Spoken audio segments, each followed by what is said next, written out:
Hey, this is Allan McKay. Welcome to episode 83. I'm speaking with Catherine Sas, who is one of the top immigration lawyers in Canada, speaking about how to work in Canada, dealing with work visas, permits, all that good stuff. Let's dive in.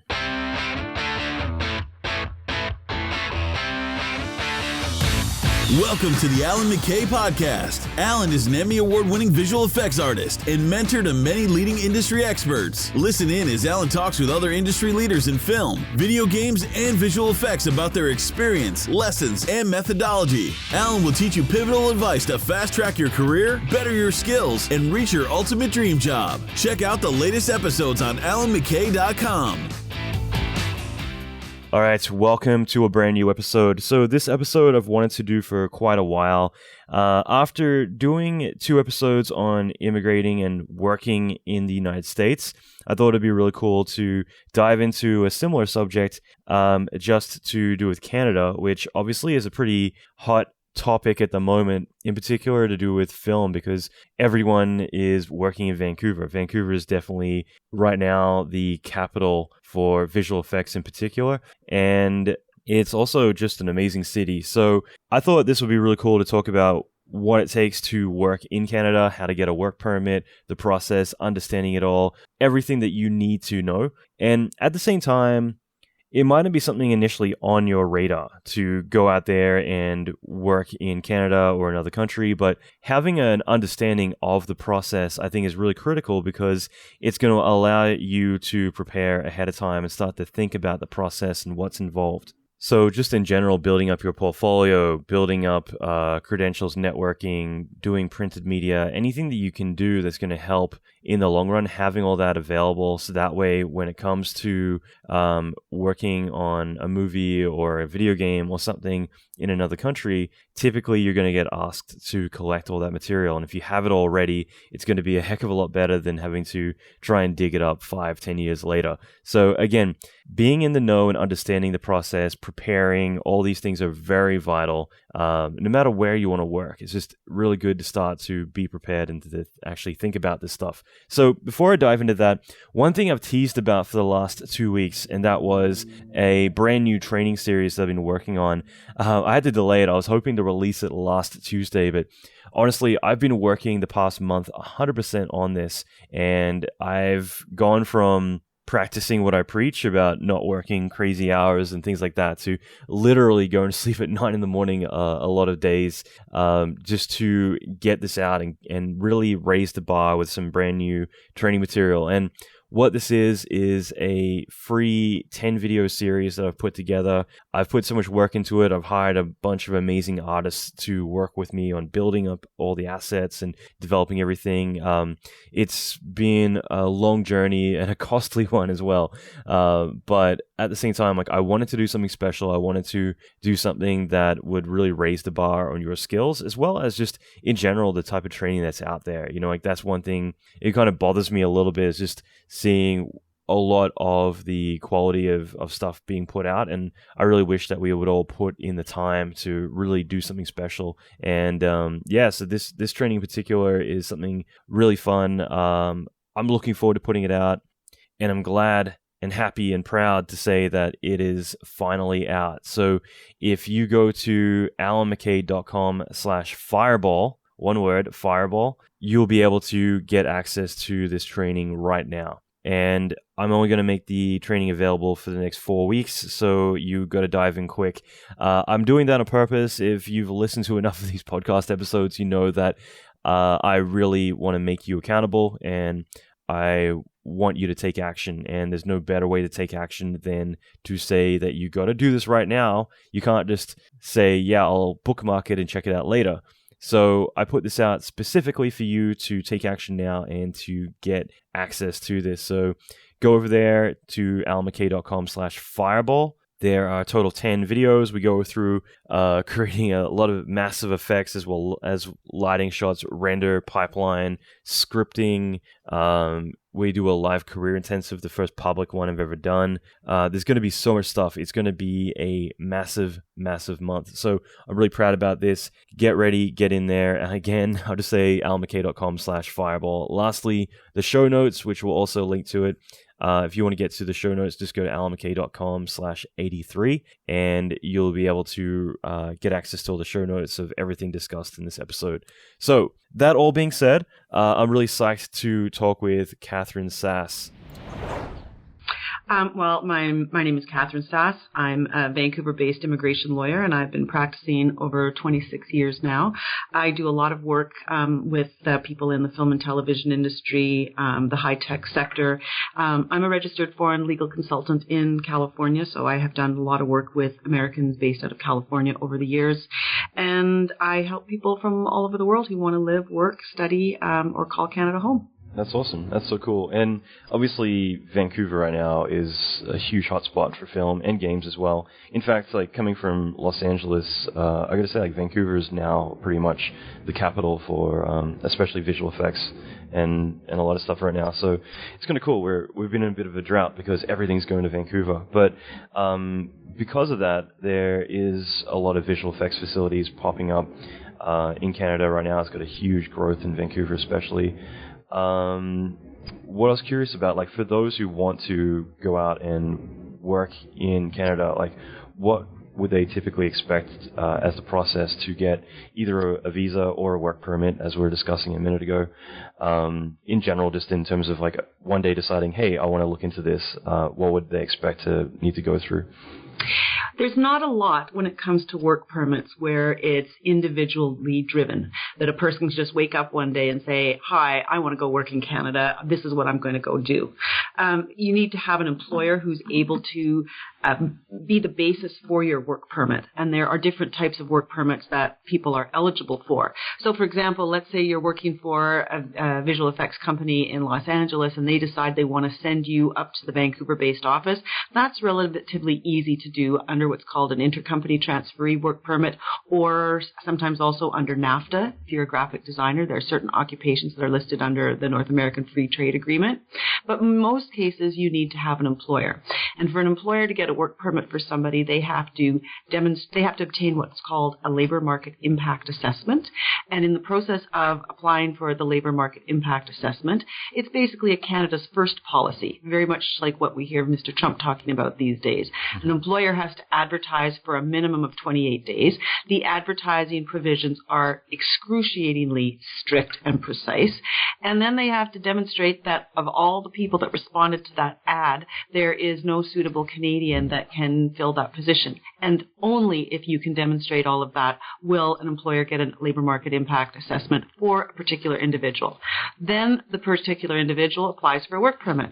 If you are from the United States or the United Kingdom or Australia or New Zealand or France or Germany, countries where you do not need a visa to come to Canada, you can hop on a plane and present your labor market impact assessment, and they'll process your work permit at the airport or at the border.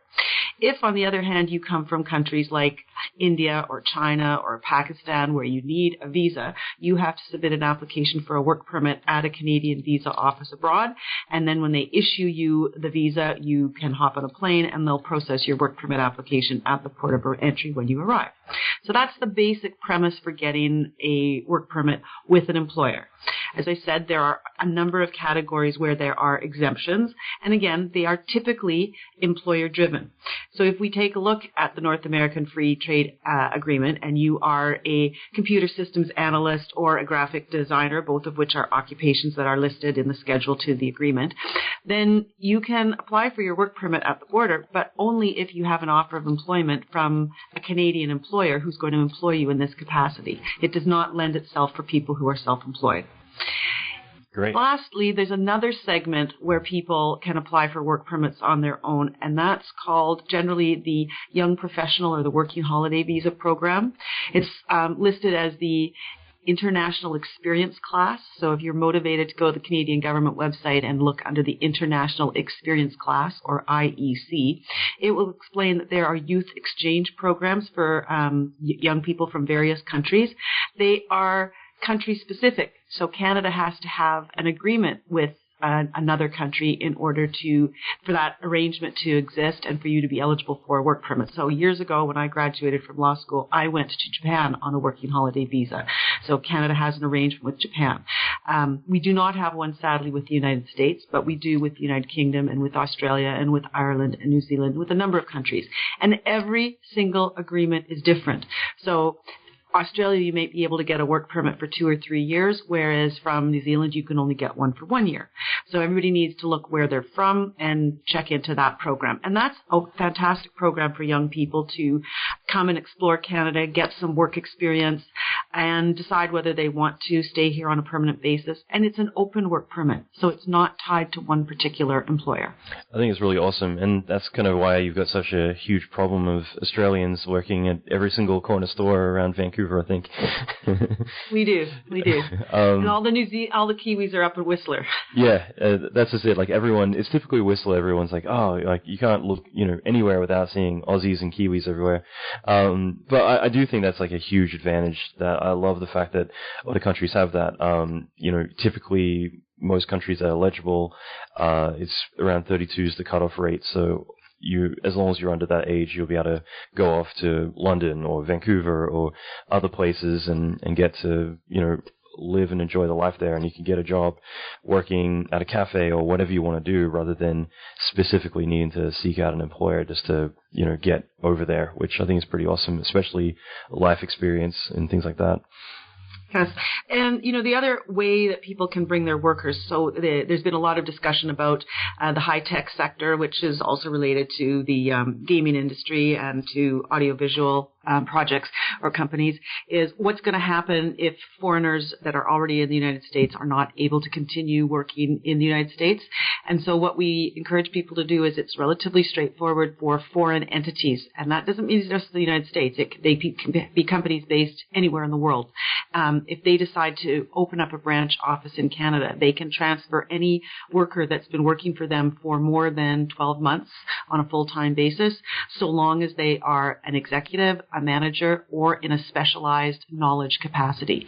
And most of the projects that are VFX-based have this specialized knowledge capacity. You're not able to just plug anybody into that seat to do that job. That's really awesome. And I guess it's a valid point that you brought up is that, and I like that Canada does this, that you actually have to go through a bit of a waiver period where before you start hiring from outside, you need to seek internally to make sure there aren't anyone eligible for that position. Because I think that's one thing that most people probably kind of overlook is the fact that for you to go and take a job and go work in Canada or whichever countries you're looking for, technically you are taking someone else's job. And let's just say it was like the Wild West and anyone could go work anywhere.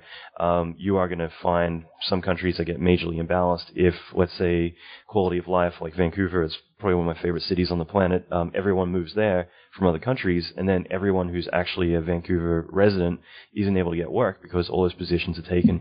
So I think that's one thing that a lot of people need to kind of realize first up, because I've seen a few articles, it was actually pertaining to a studio in Australia where people were kind of being very negative, saying like, oh, they only hire, certain types of people and this and that.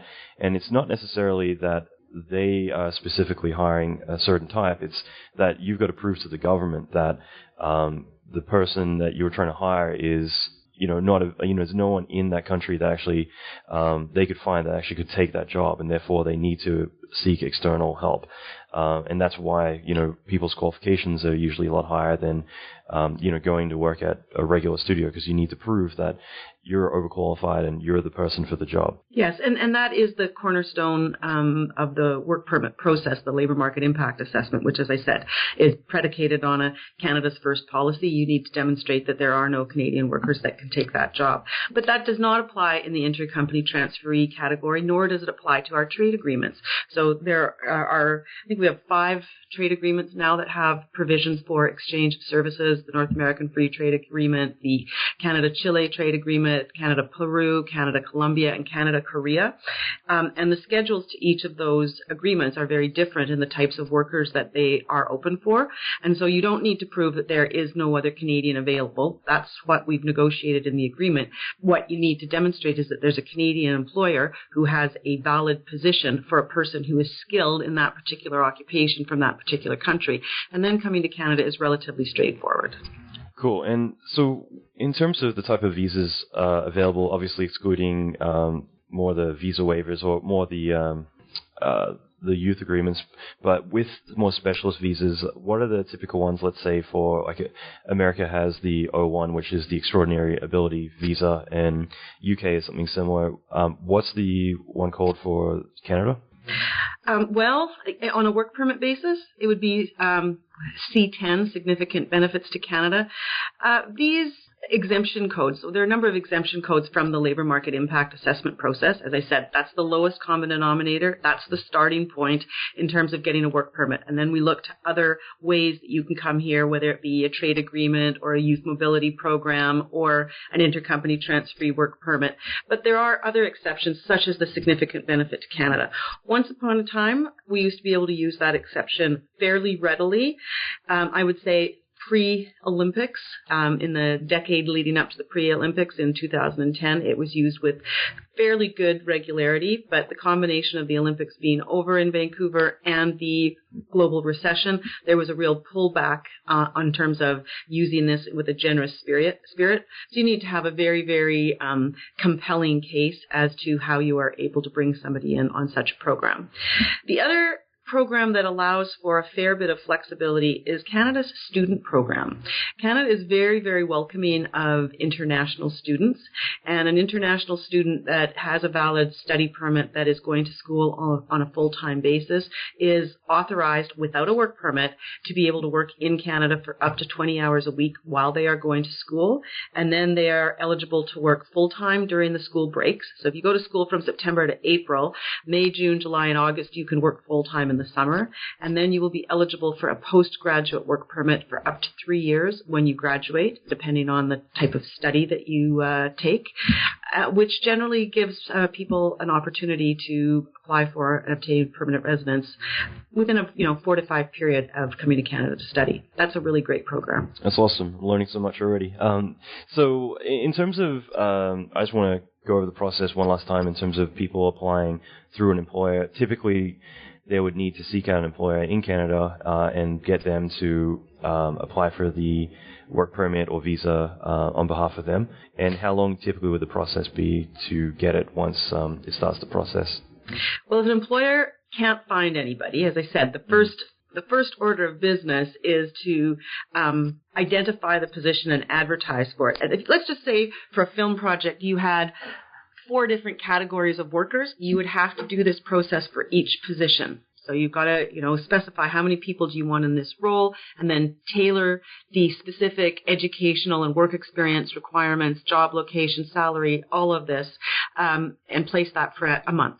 Then you submit the labor market impact assessment, and the speed at which the labor market impact assessment application is processed depends upon the skill level of the position as well as the wage rate for the position. So if you're trying to bring in, if Tim Hortons is trying to bring in food counter attendants, and believe me, there has been a shortage over the years. Tim Hortons and McDonald's have been large employers of low-skilled workers because Canadians won't perform those jobs. You can expect that it's going to take 4 to 6 months for the labor market impact assessment itself. And then you have to apply for the work permit in the country in which the person is residing. So if we're doing that in the Philippines, that could add another 1, 2, 3 years to the process. Whereas if you're bringing over an American worker, you can process a work permit application right at the port of entry. So it really is specific to the nature of the position, the salary level that is being offered, and the country that the person is coming from, whether they have a visa or whether they don't have a visa. So you often have to be very strategic about that. I'm working with a company right now who's looking at bringing in some construction workers from Mexico. 6 months ago, or November, I would have had to make a visa application in Mexico City for them. But now that December 1st, we've lifted the visa requirement for Mexicans, I can, once I've got my labor market impact assessment, I can apply for work permits right at the port of entry for them. That's really great cool. News. Yeah. And actually, I worked in Vancouver for a year, and I actually love that process. The fact that you for certain countries, you can just show up there and you kind of go through the process there at the airport, which kind of made it pretty seamless. I love it because the girl there was really cute, and she was like, finished everything, stamped in, is like, welcome to Canada. I was like, rock on, and like let me out the door. So, typically you get the very straight shooter people, and she's like doing the, I don't know what you would call it, the rock hand gesture and saying like, go, enjoy partying out here. So it's definitely a different vibe to the kind of more stale kind of consulates that you'll have to be parked in and be very serious. Well, I think you won the lottery on that particular border official, because that's not the experience that the majority of my clients have, nor would it be the experience that I would prepare you to anticipate, because you really should consider the border experience as a sobering one, and you need to be prepared for what they can ask you. Mm-hmm. People can get into really hot water. So I said you had a great experience. Yeah, I guess I was pretty fortunate. But I mean, I think you're right. Like it's best to be prepared for anything, and that way, because there might be questions that you're not prepared for that could completely trip you up. So one question, I guess, going back to what you're saying about there being potentially like a designer work permit or visa, like are there certain categories of job descriptions that are, let's say, higher relevance than others? So let's say, I feel like design and most art fields, it's such a gray area that you could call yourself a lot of different things. And if, let's say, there was one that's held in much higher regard, what would be the ones that usually are the ones that have a higher success rate of going through? So let's say if you say, I'm a technical director or I'm an animator, some people might call themselves one or the other or somewhere in between those, but there might be a very specific job title that people typically have a higher success rate of pushing through for those visas. Well, Allan, this is one of those situations where I would think you would want to be working with a really good immigration professional to help you navigate that process.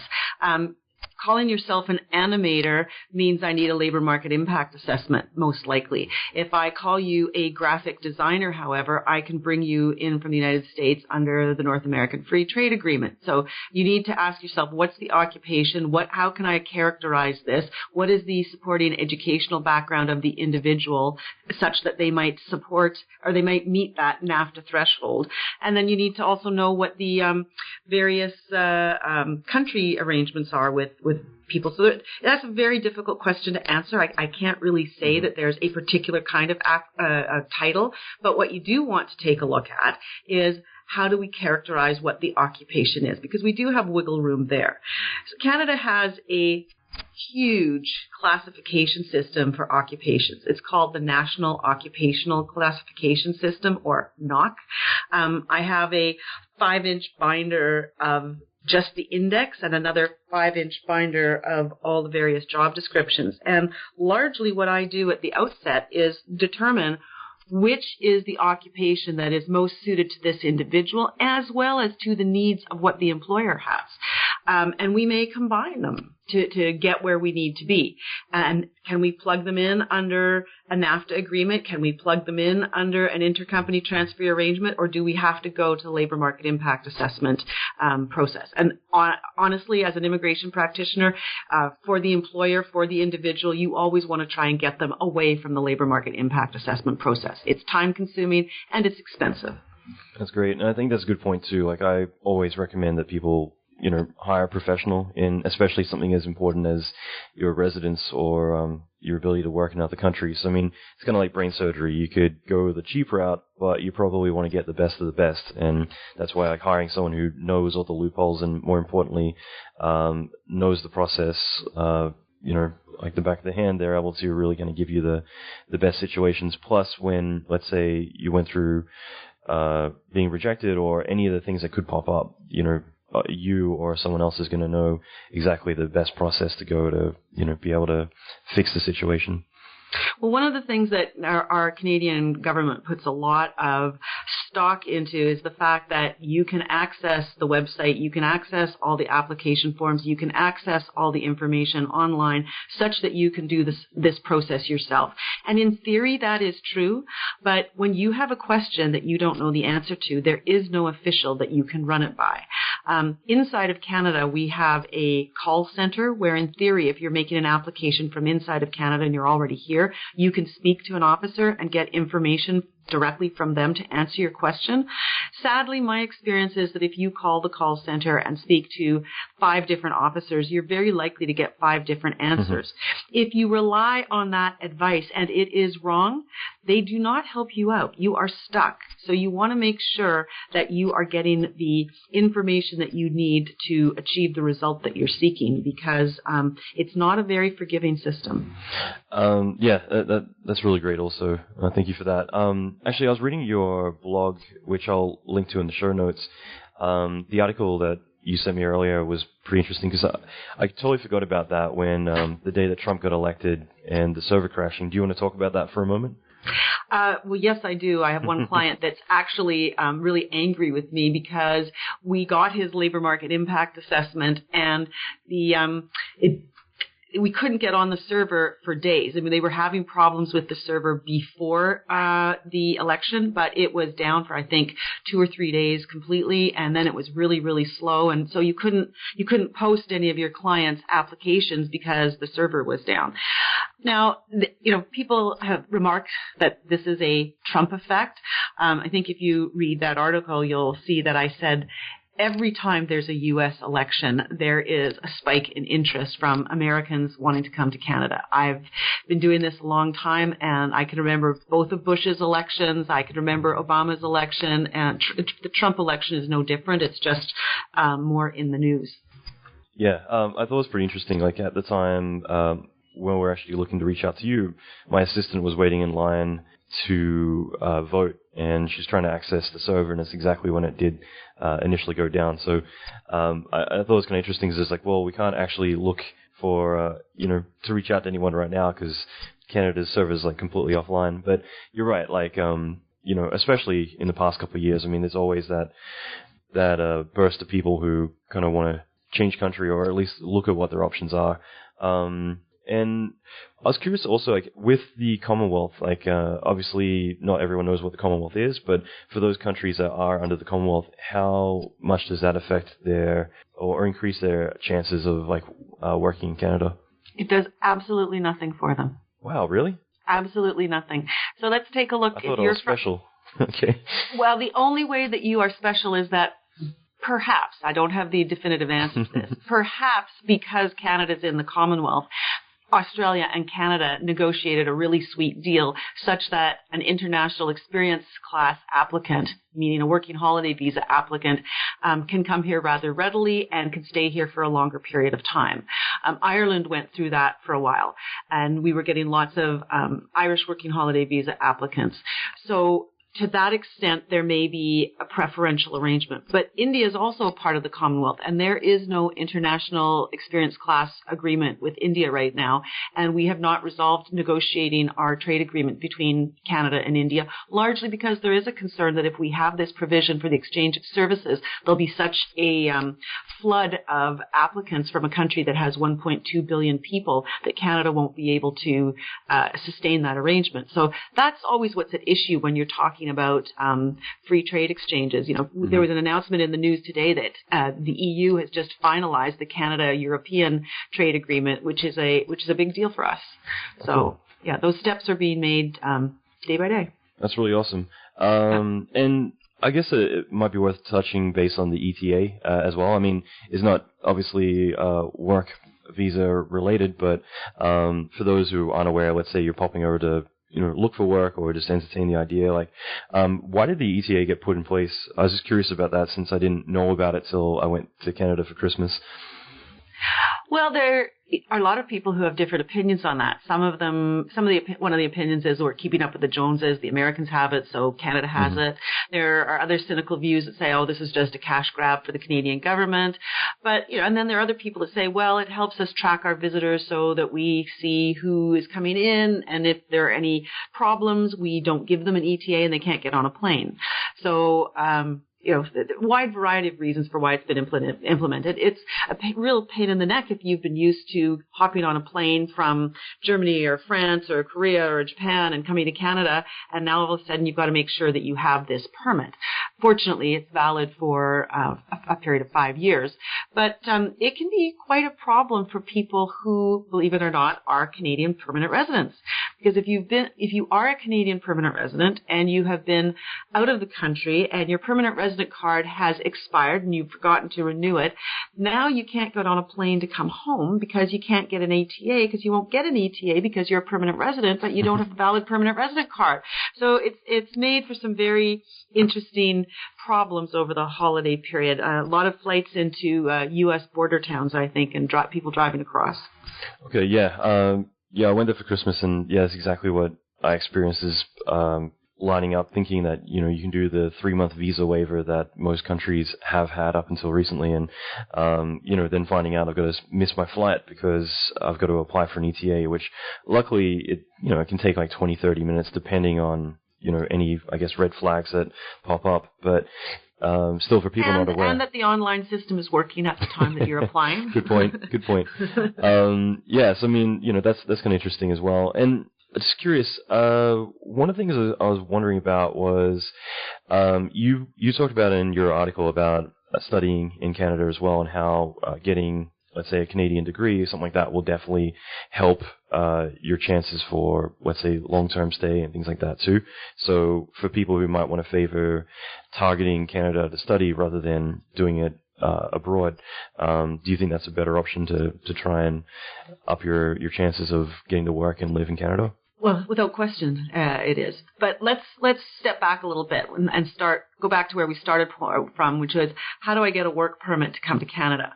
Well, the majority of the work permits that are out there are employer-driven. So if you're sitting in a village in India or a city in China, how are you going to connect with a Canadian employer? It's very, very difficult to get matched. But if you come to Canada on a study permit, you now have an opportunity to work while you're going to school and work during the school breaks and get a study permit after you graduate. So you've got several opportunities to build a relationship with a Canadian employer. And after you graduate, you have got an opportunity to work for up to 3 years, which then gives you Canadian work experience so that you can apply for permanent residence. That is a very advantageous or strategic way to try and come to Canada. The other thing I would tell you to think about, if this is an option you're considering, is not all schools are created equal. Going to a private school in most instances will not entitle you to a postgraduate work permit. You need to go to a public college or university. Many of our public colleges or universities offer 1-year certificate programs, 2-year diploma programs, and 3 or 4-year university programs. They lead to very different work permit outcomes. If you have a 1-year certificate program, you will get a 1-year postgraduate work permit. If you take a 2-year diploma program, you will get a 3-year postgraduate work permit. If you take a 4-year bachelor's degree program, you still get a 3-year postgraduate work permit.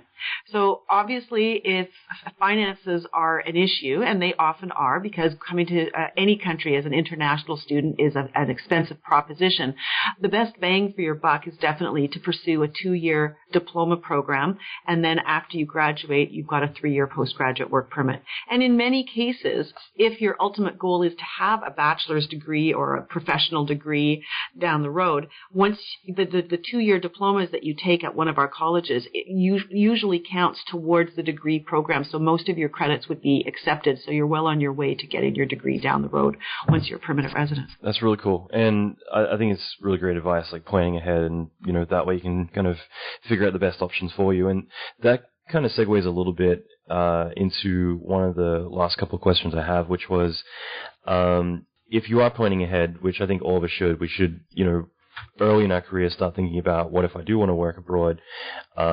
I should start to build up my credentials and any printed media, other things like that, anything I can show to essentially build up my experience and showcase that I'm a professional or hopefully someone of, let's say, extraordinary ability or a specialist. Is there anything you would recommend for people early in their career to do to help increase their chances down the line, such as, like I said, writing for magazines or other printed media, doing interviews, things like that? That's a very interesting and complicated question. So I'm going to back up a little bit and talk about Canada's Express Entry program for permanent residents, because that has really changed the playing field in terms of how people can immigrate if that's what they want to do. And without question, the number one factor for success in Express Entry is English or French language proficiency. Mm-hmm. So if you're coming to Canada as a student from India or China, I'm going to tell you the number one thing that you have to focus on is language proficiency during the years that you are here, which is very different than, what somebody else in another country might face, or an English-speaking or a French-speaking country. The other factor that's really important is a bit of foreign work experience. In terms of assessing who is likely going to qualify in Express Entry for permanent residence, it's either a highly educated and highly experienced person under the age of 35, which is kind of a little oxymoronic when you put that together. How do you have lots of experience if you're only 35 years old? But that is what they're looking for.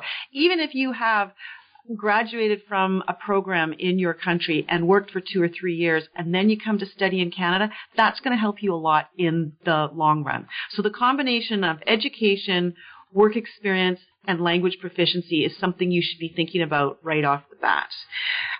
The other thing I would tell people to give some consideration to as a program is what we call the self-employed category. And that's really important for where you've been coming from when you were down in Los Angeles.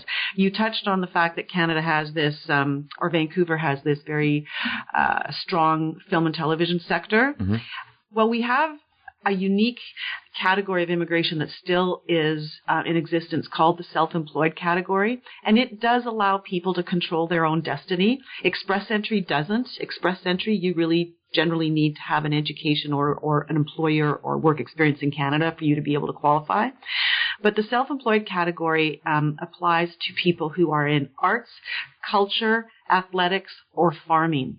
So obviously the film and television sector deals with arts and culture, and we bring up a lot of people who are able to demonstrate that they have provided for their own employment for 2 or 3 years in the past 5 years, and then they can apply for permanent residence on their own. They don't have to come here on a work permit. They can process it all while they're still in the United States, and then once they get their permanent residence, they can come here and start their careers. Cool. No, that's awesome. That's really cool. And I was just curious also, if, let's say someone needs, let's say they're called over to work on a film right away, are there any emergency visas you can get within 24 hours or a week, anything like that, where, let's say it's a bit more of a special case, but they need you there in a much shorter period rather than going the larger, longer route? The answer is yes. First of all, BC likes having it, or Canada likes having its film and television sector. I mean, there's still a lot of film production across the country, in Toronto and in other regional sectors, Montreal, and but Service Canada has always had a special program in place to fast track getting labor market impact assessments for the entertainment sector, thankfully. But last February, our government eliminated the need for that. So a person can come up and apply for a work permit at the port of entry, or if they need a permit at a visa office, they can apply there, so long as they have a letter from the production demonstrating that their role is essential to the production that's in place, what they're going to do, what they're going to be paid, how long they're for, and that there's no objection from either any union or guild that pertains to that particular position. Cool. That's really great, actually. And what happens if you lose your job? Let's say you're over there, and I'm guessing this does depend on what kind of visa or work permit you're on. Obviously, if you're self-employed, you can't really fire yourself. But if, let's say you were working for an employer and either you got laid off or got fired, do you have an exit window before you have to leave the country or find a new job, or what would they expect? So that is a complicated question, but I'm going to try and generalize it as much as possible. If you have a work permit that is specific to one employer, but let's say it's valid for another 3, 4, 6 months, you can stay in the country. You can't work for another employer, but you can at least look for another employer. If you find another employer and they provide you with a job offer, whether it be under NAFTA or whether it be with a labor market impact assessment, or maybe it's in a film industry with an exemption, then you can either apply to switch employers from in an inside of Canada application. So change the terms and conditions of your employment from within Canada. That takes anywhere from 1 to 3 months. Or if you are from a country that does not require a visa, this is what your own experience was, Allan, you go to the port of entry and you apply for a work permit right at the border for your new employer. Cool. That's really cool. And what about spouse visas? I like the fact that Canada does do that, whereas the US and some other countries, it's a bit trickier where typically one person can go over and work, but the other one isn't able to work, which obviously makes things pretty difficult. So typically if you're married and have a partner that you're traveling over with, are they able to get some sort of spouse visa or apply for one? Yes, Canada does provide for spousal permits. The issue is, I'm going to take you back to the NOC, the National Occupational Classification. So in that classification, not only are there gajillions and gajillions of occupational titles, everything has been ranked into 5 levels: NOC O, A, B, C, or D. NOC O, A, and B are what are known as skilled positions, and NOC C and D are semi or low skilled positions. So if you are a NOC O, which is managerial, NOC A, which is generally professional, and NOC B, which is skilled, then yes, you can bring your spouse on an open spousal work permit. Similarly, if you're going to school at a Canadian college or university, you can get an open spousal work permit for your spouse to come with you while you're going to school. Cool. And I've got a really selfish question I wanted to ask myself. I'm actually engaged to a Canadian.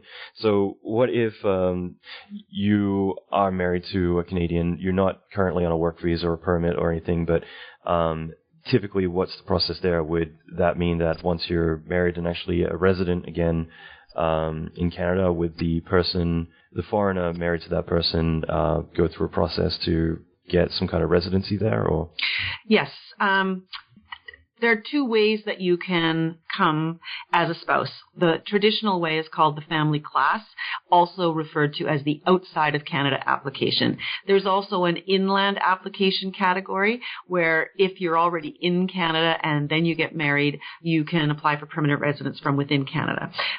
You can be a little bit more creative as to which of those application processes you use, depending upon whether you're from a country that needs a visa to come to Canada and you're not already in the country, or whether you don't need a visa and you already are in the country. But in most cases, you need to submit your application and wait for it to be processed to become a permanent resident. If you, Allan, were already in Canada and were either married to your spouse or had lived in a common law relationship for a period of 12 months, then you could apply for the process inside of Canada.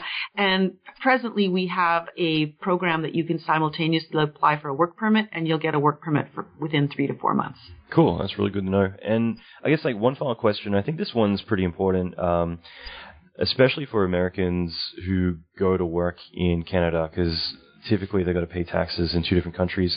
And again, I know that tax is a whole other subject that might not pertain to you, but for your understanding, what usually is the situation with workers coming temporarily over for 6 to 12 months, let's say, to Canada for taxes? Well, that is a tough question because I'm not a tax specialist, but generally speaking, up until you've resided in Canada for a period of 6 months, you are not subject to Canadian taxes. So Canada taxes on the basis of residency, and if you are ordinarily resident in Canada for more than 6 months, then you may owe Canadian taxes. We do have tax treaties between most nations, so then the provision that would kick into play is once you're over the 6-month period, what are the provisions of the treaty? Are you paying taxes in Canada? If you can show that you've had to pay taxes in Canada, you're not going to have to pay double taxes, but you'd have to file a copy of your Canadian tax return with your U.S. tax return to demonstrate that these taxes have been paid. Mm-hmm. I think that the 6 to 12 month window can be a little bit fuzzy, so you'd need to have good accounting or financial advice about how to handle that situation. And it's different for each country, because the agreement that we have with New Zealand is not necessarily the same as the one that we have with the United States. It's not the same as we have with England, and so on and so forth. So they're all country specific. Cool. That's really great. And I guess for everyone who is looking to go work in Canada, I guess if you could outline like what some of the benefits are of hiring an immigration firm like yours to be able to help take care of their case rather than them doing it on their own. What would be some of the benefits they could have by getting a professional who does this day in and day out and knows all the laws, is going to help guide them through the process? Well, one of the advantages is knowing what you actually can and can't do. Part of my job is telling people, no, you can't come. No, you're not going to qualify. No, you're not going to be eligible. And you don't waste the time and expense of not knowing what you can or cannot do. Similarly, in that consultation process, after I say, well, you're not able to do it now, but these are your options. And if you do this, you will have an opportunity in the future. And then thirdly, if you are qualified and eligible, you can say these are the options, this is how long it's going to take, this is how much it's going to cost, and people can go from there. That's really great. And finally, if someone was to reach out to you or your firm to find out more, is there any websites or any resources you'd recommend for them to contact you? Yes, we have our website at www.canadian-visa-lawyer.com. We'd love to have you come to our site. It's got all our email addresses and contact information. You can give us a call. And we have a series of blogs. A lot of what we've discussed today are in some of our more recent blogs since November of last year. And there's a lot of useful information. I would also direct you to go to the Government of Canada website. The Government of Canada website does have a lot of information. They also have a powerful search engine. So if you go to the search bar and you type pretty much whatever you want, like how do I get a work permit in Canada, they're going to tell you a lot of the things that you need to know. I would refrain from just surfing the internet and taking everything that's out there. It's sort of like when you were talking about going to a brain surgeon, getting medical advice on the internet comes at its own peril, just like immigration advice. But generally, the information that the Government of Canada puts on its website is pretty good. It's not always 100% accurate. It is information. It's not law, but it's generally pretty good. Yeah, I love going to like WebMD or something. And it's like I stubbed my toe. And it's like cancer, you know.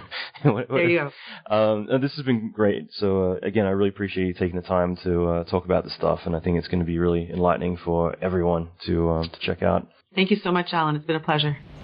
All right, thanks again for listening. I hope you enjoyed that. Obviously, a lot of really vital information here that you can apply to what you're doing. And even if you have no interest in working in Canada, although I got to admit, I love Canada, especially Vancouver, so much. But if this is something that isn't on your radar, taking this knowledge and applying it to other countries that you might want to work in, there are a lot of commonalities. Some places are extremely different, but having a good understanding of the process is definitely a good first step. And like I said, be prepared. And that way, if the time comes that there is a project, whether it's a video game, design job, film project, whatever it might be, that requires you to work in another country or Canada specifically, you'll know what you need to do. So that way, when it comes to dealing with the lawyers and everyone else, you can just have it all ready and be prepared. So that being said, I got another really awesome episode coming up next week.